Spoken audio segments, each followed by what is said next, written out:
Hello மக்களே, welcome back to our channel. Bigg Boss season 9 இன்னைக்கான unseen promo release ஆயிருக்கு மக்களே. இந்த வீட்டுல சாப்பாடுக்கு வர சண்டையை விட அந்த நெய் பாட்டிலுக்கு வர சண்டை தான் பெரிய சண்டையா இருக்கு. இந்த நெய் பாட்டிலால நம்ம விஜய் போறதையும் கமுதினிக்கும் உள்ள காதல் பிரிஞ்சுது. அதுக்கப்புறம் கமுதினிக்கும் கெமிக்கும் ஒரு சண்டை வந்தது. இந்த இடத்துல நம்ம திவ்யா கணேஷ் அவர்களுக்கும் நம்ம வியன்னா அவர்களுக்கும் ஒரு சண்டை வருது. அதாவது நம்ம வியன்னா பிளேட் எடுத்துட்டு போயிட்டு இந்த மாதிரி எல்லாருக்கும் ஒரு ஸ்பூன் நெய் வாங்கிக்கலாம்னு சொன்னாங்களே, நெய் கொடுங்கன்ற மாதிரி கேட்டதுக்கு நம்ம திவ்யா கணேஷ் ஒரு ஸ்பூனை தூக்கி விசிறி வச்சுட்டு திரும்பி நெய்யை வைக்கும் போது, அதாவது ஒரு மாதிரி பேசிட்டே வராங்க. அவங்க என்ன சொல்றாங்கன்னா, இந்த மாதிரி நான் வெட்டி கதையா பேசிட்டு இருக்கேன் அப்படின்ற மாதிரி ஏதோ அவங்க ஒரு விஷயத்த பேசிட்டு அந்த நெய்யை போட்டு தட்டுறாங்க, டம்முன்னு தட்டுறாங்க சாப்பாடு தட்டுல. அதை பார்த்தா ஏதாவது சாப்பிட தோணுமா? அந்த பொண்ணு மேல நம்மளுக்கு என்னதான் 1008 முரண்பாடுகள் இருந்தாலும், பட் ஆனா இந்த விஷயம் பண்ணது தப்பு. அந்த பொண்ணு உடனே மூஞ்சே மாறிச்சு. ஓகேவா? இவங்க எல்லாம் நல்லா தானே விளையாடிட்டு இருந்தீங்க. மத்தியானம் எல்லாம் அந்த சண்டை நடந்தது பாத்தீங்கன்னா, பிரஜனும் விக்ரமும் அடிச்சுக்கும் போதெல்லாம் இவங்க பாட்டு பாடி டான்ஸ் ஆடிட்டு இருந்தாங்க.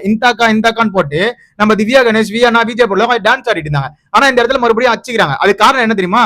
வியன்னா சாண்ட்ராக்கு சப்போர்ட் பண்ணாம இப்போ நம்ம கனி அவர்களுக்கு சப்போர்ட் பண்ண ஆரம்பிச்சிட்டாங்க. சோ இதனாலதான் காண்டானாங்கன்னு நினைக்கிறேன். அந்த நெய்யை போட்டு அந்த தட்டு தட்ட வேண்டிய அவசியமே இல்ல. அதுக்கப்புறமேட்டு வியன்னா பொறுமையா போடலக்கா, ஏங்கா இப்படி போட்டு தட்டுறீங்க அப்படின்ற மாதிரி கேட்ட உடனே, என்ன வியன்னா உங்களுக்கு எல்லாம் ஒரு நியாயம், மத்தவங்க எல்லாம் ஒரு நியாயமா அப்படின்ற மாதிரி வியன்னாவை போட்டு கலாச்சாங்க. இதுல விஜய் போறது வேற உட்காந்து கலாய்க்கிறாங்க. அதாவது நெய்யை போட்டு 2 தட்டு தட்டினதுனால நாமினேஷனில் குத்தப்படும் திவ்யா கணேஷ் அப்படின்ற மாதிரி அவங்க ஒரு கலையை போட்டு இருக்காங்க. என்ன மாதிரியான மென்டாலிட்டினே தெரியல. விஜய் போறது சரியான விஷயம். ஆனா இந்த வாட்டி விஜய் போறதை ஒரு லெவல் மேல போய் சாண்ட்ரா திவ்யா கணேஷ் எல்லாம் பண்றாங்கன்னு தெரியுது. ஆனா எனக்கு எல்லாத்தையும் ஒரு டவுட், சாண்ட்ரா கூட சேர்ந்து திவ்யா கணேஷ் இப்படி ஆயிட்டாங்கன்றது என்னோட தனிப்பட்ட கருத்து. உண்மையிலே திவ்யா கணேஷோட கேம் நல்லாவே இருந்தது. சாண்ட்ரா அவங்க கேம் மொத்தமா கொள்ளி தோண்டி புதைச்சிட்டு இருக்காங்க. அது அவங்களுக்கு தெரியல. அந்த வலையில இருந்து எப்ப வெளியே வர போறாங்கன்னு தெரியல. சோ இதே மாதிரி வெளியே வர உட்காந்து பேசுறாங்க சாண்ட்ராவும் திவ்யாவும். இந்த மாதிரி அந்த பொண்ணு ஒரு ஆட்டிடியூட் எல்லாம் காமிக்குதுல, அதெல்லாம் அந்த பொண்ணு கிட்ட போய் பேசினா அதை மட்டும் டிஃபெண்ட் பண்ண தெரியுதுல.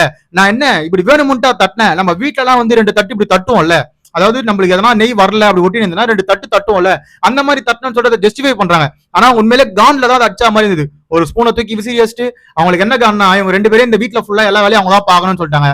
பெருக்கிறது, சமைக்கிறது, அதுக்கப்புறம் பாத்ரூம் கழுவுறது இதெல்லாம் பாக்கணும்னு சொன்னாலும் இவங்க கிச்சன்ல இருக்க வேலையை மட்டும் தான் செஞ்சிருக்காங்க. அதுக்கே இவங்க இவ்வளவு காண்டா வராங்கன்னா பாத்துக்கோங்களேன். இதுதான் மக்கள் இந்த அன்சீன் ப்ரோமோல நடந்த விஷயங்கள். இன்னும் லைவ்ல வரல, பட் அது எப்படி வெடிக்க போகுதுன்னு தெரியல. அதை பார்த்தா வியன்னா ஏதோ சாஃப்டா எடுத்துட்டு போறாங்களா, இல்லைன்னா அதை சண்டையை போட போறாங்களான்றதுலாம் லைவ் பார்த்தோன்னே தான் தெரியும். அதை பார்த்துட்டு நான் அப்டேட் பண்றேன். அதுக்கு முன்னாடி இந்த திவ்யா கணேஷ், சாண்ட்ரா, அப்புறம் நம்ம பிரஜன், விஜய் பாரதி 4 பேரும் ஒரு டாக்ஸிக் கேங் வச்சிருக்காங்க. அந்த கேங்க பத்தின கருத்துக்களை கீழே கமெண்ட் செக்ஷன்ல கமெண்ட் பண்ணுங்க. அதை பார்த்து நான் தெரிஞ்சு அது நம்ம சேனலை சப்ஸ்கிரைப் பண்ணிக்கோங்க. கூடவே இருக்க பெல் ஐக்கனை தட்டி விடுங்க. அப்பதான் நம்ம போற வீடியோ உடனே சேரும். Love you, bye, take care.